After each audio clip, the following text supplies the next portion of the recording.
जय माँ शीतला। आप सभी लोगों को शीतला अष्टमी की हार्दिक शुभकामनाएं। हिंदू पंचांग के अनुसार चैत्र मास के कृष्ण पक्ष की अष्टमी को शीतला अष्टमी का पर्व मनाया जाता है। शीतला अष्टमी का त्यौहार होली के ठीक 8 दिन बाद आता है। इस साल 2024 में शीतला अष्टमी का व्रत 2 अप्रैल को रखा जाएगा। वहीं कुछ जगह शीतला सप्तमी का व्रत भी रखा जाता है जो 1 अप्रैल को है। धार्मिक मान्यताओं के अनुसार इस दिन माँ शीतला का पूजन करने से कई तरह के दुष्प्रभाव से मुक्ति मिलती है। मान्यता है कि माता शीतला का व्रत रखने से कई तरह के रोग जैसे चेचक आदि बीमारियां दूर होती हैं। इसके साथ ही लोग पूरे साल चर्म रोग व चेचक जैसी बीमारियों से दूर रहते हैं। 2024 में शीतला अष्टमी का व्रत 2 अप्रैल दिन मंगलवार को रखा जाएगा और इस दिन पूजा का शुभ मुहूर्त रहेगा सुबह 6:19 से लेकर शाम 6:32 तक। शीतला माता को बासी भोजन का भोग लगाया जाता है और उनकी पूजा में ठंडी वस्तुओं का प्रयोग किया जाता है, क्योंकि कहते हैं कि माँ शीतला ठंडक प्रदान करने वाली माता है। इसलिए इनकी पूजा में किसी भी प्रकार से गर्म वस्तु का प्रयोग नहीं किया जाता है। यहाँ तक कि इनको दीपक भी बिना जलाए हुआ ही समर्पित किया जाता है।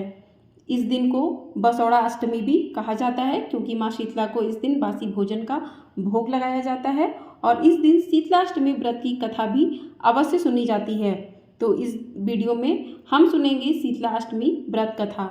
आपसे अनुरोध है कि कथा को पूरा अवश्य सुनिएगा। तो चलिए शुरू करते हैं शीतला अष्टमी व्रत की संपूर्ण और पौराणिक कथा।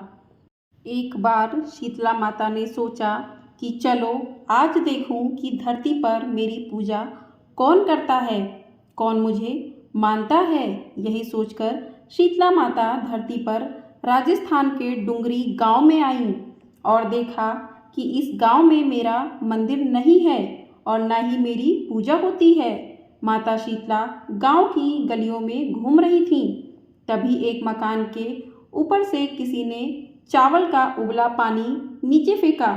वह उबलता पानी शीतलता माता के ऊपर गिरा, जिससे शीतला माता के शरीर में फफोले छाले पड़ गए। शीतला माता के पूरे शरीर में जलन होने लगी। शीतला माता गांव में इधर उधर भाग भाग के चिल्लाने लगी, अरे मैं जल गई, मेरा शरीर तप रहा है, जल रहा है, कोई मेरी सहायता करो। लेकिन उस गांव में किसी ने भी शीतला माता की सहायता नहीं की। वहीं अपने घर के बाहर एक कुम्हारन महिला बैठी थी। उस कुम्हारन ने देखा कि अरे यह बूढ़ी माई तो बहुत जल गई हैं, इनके पूरे शरीर में तपन है, इसके पूरे शरीर में फफोले पड़ गए हैं, यह तपन सहन नहीं कर पा रही हैं। तब उस कुम्हारन ने कहा, हे माँ, तू यहाँ आकर बैठ जा, मैं तेरे शरीर के ऊपर ठंडा पानी डालती हूँ। कुम्हारन ने उस बूढ़ी माई पर खूब ठंडा पानी डाला और बोली, हे माँ, मेरे घर में रात की बनी हुई राबड़ी रखी है, थोड़ा दही भी है, तू दही राबड़ी खा ले। जब बूढ़ी माई ने ठंडी ज्वार के आटे की राबड़ी और दही खाया तो उसके शरीर को ठंडक मिली। तब उस कुम्हारन ने कहा, आ माँ, बैठ जा, तेरे सिर के बाल बहुत बिखरे हैं, ला मैं तेरी चोटी गूँथ देती हूँ। और कुम्हारन माई की चोटी गूँथने हेतु कंघी बालों में करती रही। अचानक कुम्हारन की नज़र उस बूढ़ी माई के सिर के पीछे पड़ी तो कुम्हारन ने देखा कि एक आँख बालों के अंदर छुपी है। यह देखकर वह कुम्हारन डर के मारे घबराकर भागने लगी। तभी इस बूढ़ी माई ने कहा, रुक जा बेटी, तू डर मत, मैं कोई भूत प्रेत नहीं हूँ, मैं शीतला देवी हूँ। मैं तो इस धरती पर देखने आई थी कि मुझे कौन मानता है, कौन मेरी पूजा करता है। इतना कहकर माता 4 भुजा वाली हीरे जवाहरात के आभूषण पहने, सिर पर स्वर्ण मुकुट धारण किए अपने असली रूप में प्रकट हो गई। माता के दर्शन कर कुम्हारन सोचने लगी कि अब मैं गरीब इन माता को कहाँ बैठाऊं। तब माता बोली, हे बेटी, तुम किस सोच में पड़ गई। तब उस कुम्हारन ने हाथ जोड़कर आंखों में आंसू बहते हुए कहा, हे माँ, मेरे घर में तो चारों तरफ दरिद्रता बिखरी हुई है। मैं आपको कहाँ बैठाऊं? मेरे घर में ना तो चौकी है और ना ही बैठने का आसन। तभी शीतला माता प्रसन्न होकर उस कुम्हारन के घर पर खड़े हुए गधे पर बैठकर एक हाथ में झाड़ू, दूसरे हाथ में डलिया लेकर उस कुम्हारन के घर की दरिद्रता को झाड़कर डलिया में भरकर फेंक दिया और उस कुम्हारन से कहा, हे बेटी, मैं तेरी सच्ची भक्ति से प्रसन्न हूँ। अब तुझे जो भी चाहिए मुझसे वरदान मांग लो। तब कुम्हारन ने हाथ जोड़कर कहा, हे माता, मेरी इच्छा है अब आप इसी डुंगरी गांव में स्थापित होकर यहीं निवास करें और जिस प्रकार आपने मेरे घर की दरिद्रता को अपनी झाड़ू से साफ कर दिया, ऐसे ही आपको जो भी भक्त होली के बाद की सप्तमी को भक्ति भाव से पूजा कर अष्टमी के दिन आपको ठंडा जल, दही व बासी ठंडा भोजन चढ़ाएं, उनके घर की दरिद्रता को दूर करना एवं आपकी पूजा करने वाली महिला का अखंड सुहाग रखना, उसकी गोद हमेशा भरी रखना। साथ ही जो पुरुष शीतला अष्टमी को नाई के यहाँ बाल ना कटवाए, धोबी को कपड़े ना धुलने दे और पुरुष भी आप पर ठंडा जल चढ़ाकर, नारियल फूल चढ़ाकर परिवार सहित ठंडा बासी भोजन करें, उसके काम धंधे व्यापार में कभी दरिद्रता ना आए। तभी माता बोली, तथास्तु। हे बेटी, जो तूने वरदान मांगे हैं मैं वो सब तुझे देती हूँ। हे बेटी, तुझे आशीर्वाद देती हूँ कि मेरी पूजा का मुख्य अधिकार इस धरती पर सिर्फ कुम्हार जाति का ही होगा। तभी उसी दिन से डुंगरी गांव में शीतला माता स्थापित हो गईं और उस गांव का नाम हो गया शील की डुंगरी। शील की डुंगरी भारत का एकमात्र मुख्य मंदिर है। शीतला सप्तमी के दिन यहाँ बहुत विशाल मेला लगता है। बोलिए शीतला माता की जय। इस प्रकार से पहली कथा पूर्ण होती है। अब सुनते हैं शीतलाष्टमी व्रत की दूसरी कथा। एक गांव में ब्राह्मण दंपति रहते थे। दंपति के 2 बेटे और 2 बहुएं थीं। दोनों बहुओं को लंबे समय के बाद बेटे हुए थे। इतने में शीतला सप्तमी का पर्व आया। घर में पर्व के अनुसार ठंडा भोजन तैयार किया। दोनों बहुओं के मन में विचार आया कि यदि हम ठंडा भोजन लेंगे तो बीमार होंगे। बेटे भी अभी छोटे हैं। इस कुविचार के कारण दोनों बहुओं ने तो पशुओं के दाने तैयार करने के बर्तन में गुपचुप 2 बाटी तैयार कर लीं। सास बहू शीतला की पूजा करके आईं। शीतला माता की कथा सुनी।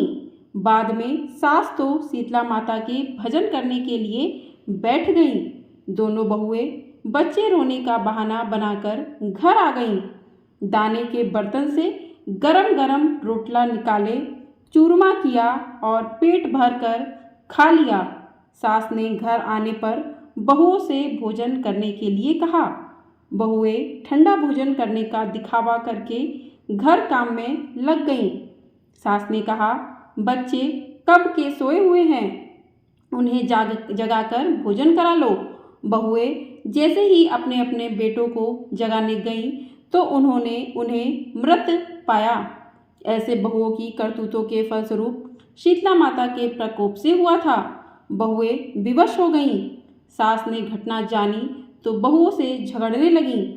सास बोली कि तुम दोनों ने अपने बेटों की बदौलत शीतला माता की अवहेलना की है, इसलिए अपने घर से निकल जाओ और बेटों को जिंदा स्वस्थ लेकर ही घर में पैर रखना। अपने मृत बेटों को टोकरे में सुलाकर दोनों बहुएं घर से निकल पड़ीं। जाते जाते रास्ते में एक जीर्ण वृक्ष आया। यह खेजड़ी का वृक्ष था। इसके नीचे ओरी शीतला दोनों बहनें बैठी थीं। दोनों के बालों में विपुल प्रमाण में जूं थी। बहुओं ने थकान का अनुभव भी किया था। दोनों बहुएं ओरी और शीतला के पास आकर बैठ गईं। उन दोनों ने शीतला ओरी के बालों से खूब सारी जूं निकाली। जुओं का नाश होने से ओरी और शीतला ने अपने मस्तक में शीतलता का अनुभव किया और कहा, तुम दोनों ने हमारे मस्तक को शीतल ठंडा किया है, वैसे ही तुम्हें पेट की शांति मिले।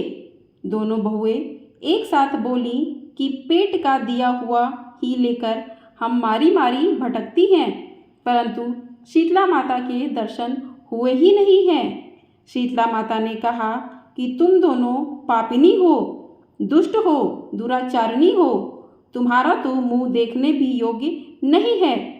शीतला सप्तमी के दिन ठंडा भोजन करने के बदले तुम दोनों ने गर्म भोजन कर लिया था। यह सुनते ही बहुओं ने शीतला माता जी को पहचान लिया। देवरानी जिठानी ने दोनों माताओं का वंदन किया, गिड़गिड़ाते हुए कहा कि हम तो भोली भाली हैं, अनजाने में गरम खा लिया था। आपके प्रभाव को हम जानते नहीं थे, आप हम दोनों को क्षमा करें। पुनः ऐसा दुष्कृत्य हम कभी नहीं करेंगे। उनके पश्चाताप भरे वचनों को सुनकर दोनों माताएं प्रसन्न हुईं। शीतला माता ने मृतक बालकों को जीवित कर दिया। बहुएं तब बच्चों के साथ लेकर आनंद से पुनः अपने गांव लौट आईं। गांव के लोगों ने जाना कि दोनों बहुओं को शीतला माता के साक्षात दर्शन हुए थे। दोनों का धूमधाम से स्वागत करके गांव में प्रवेश करवाया। बहुओं ने कहा, हम गांव में शीतला माता के मंदिर का निर्माण करवाएंगे। चैत्र महीने में शीतला सप्तमी के दिन मात्र ठंडा खाना ही खाएंगी। शीतला माता ने बहुओं पर जैसी अपनी दृष्टि की वैसी कृपा सभी पर करें। श्री शीतला माँ सदा हमें शांति, शीतलता तथा आरोग्य दे। शीतले त्वं जगन्माता, शीतले तवं जगत पिता, शीतले तवं जगत धात्री, शीतलाय नमो नमः। बोलो श्री शीतला माता की जय। इस प्रकार से शीतलाष्टमी की व्रत कथा पूर्ण होती है और ऐसा माना जाता है कि शीतला माता भगवती दुर्गा का ही रूप हैं। भारतीय उपासना पद्धति जहाँ मनुष्य को आध्यात्मिक रूप से मजबूत करती है, वहीं शारीरिक और मानसिक रोगों को दूर करने का भी इसका उद्देश्य होता है। कहा जाता है कि गर्मी के दिनों में शरीर में अनेक प्रकार के पित्त विकार भी प्रारंभ हो जाते हैं। ऐसी मान्यता है कि शीतला अष्टमी का व्रत रखने से छोटी माता या बड़ी माता का प्रकोप नहीं होता है।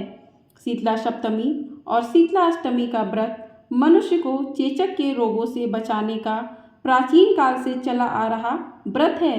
आयुर्वेद की भाषा में चेचक का ही नाम शीतला कहा गया है।